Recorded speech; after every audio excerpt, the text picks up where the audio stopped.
Pelatihan 25 keterampilan dasar kader Posyandu bagi tenaga kesehatan digelar Dinas Kesehatan Mimika pada 17 Juni 2025 yang dibuka Kepala Dinas Kesehatan Mimika Reynold Ubra.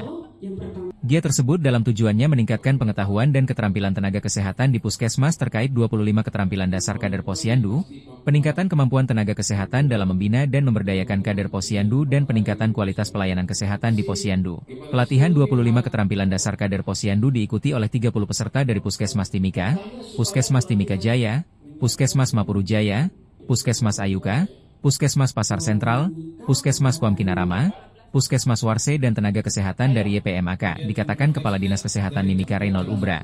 Berdasarkan keputusan Permenkes saat ini pelayanan berdasarkan siklus hidup mulai dari ibu hamil, balita, remaja hingga lansia, di mana dalam pelayanan ke depan turut diberdayakan pelayanan kesehatan tradisional yang akan disinkronkan dengan pelayanan kesehatan dasar di Puskesmas.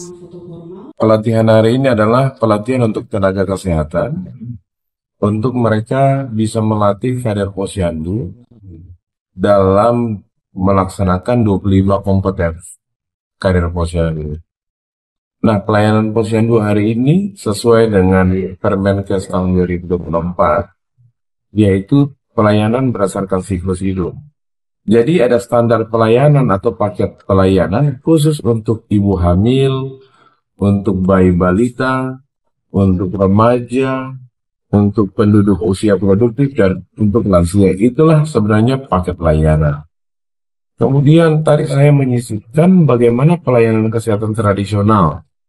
Pelayanan kesehatan tradisional ini setiap hari kita lakukan, tetapi belum menjadi gerakan bersama. Minggu lalu ketika kami berdiskusi di Kementerian Kesehatan dan juga melakukan studi tiru untuk bagaimana pelayanan kesehatan tradisional bisa diterapkan di Puskesmas. Di Puskesmas di Duren Sawit itu ada poli khusus untuk kesehatan tradisional. Ada ibu hamil yang mungkin sakit kepala atau anak-anak yang batuk pilek, itu tenaga-tenaga kesehatan ini itu bisa melakukan pijat pada titik saraf yang disebut acupressure. Begitu pula kader-kader Posyandu yang menyiapkan minuman-minuman seperti jahe, herbal. Jadi itu terintegrasi. Nah, saya pikir ini sesuatu hal yang baik sekali dan ada di Timika.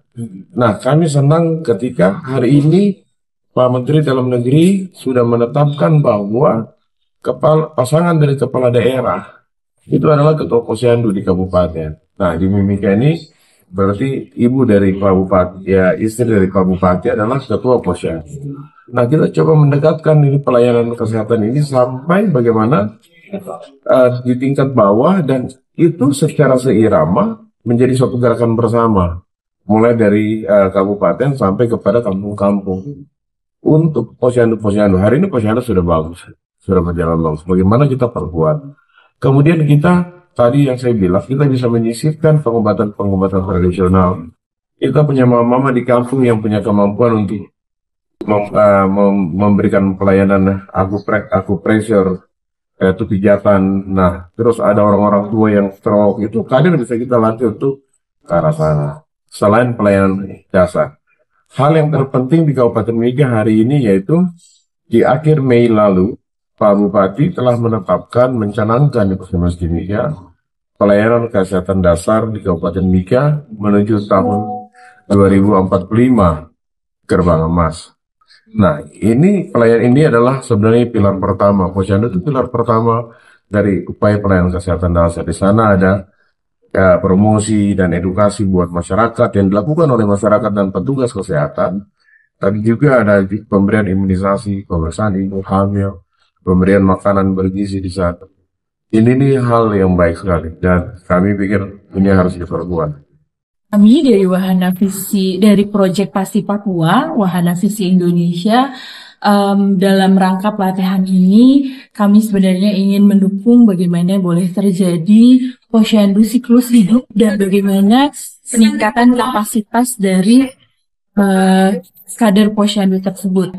Nah, agar kader Posyandu ini memiliki strata yang baik dan diakui dengan keterampilan yang ada, sehingga dilakukanlah pelatihan di hari ini.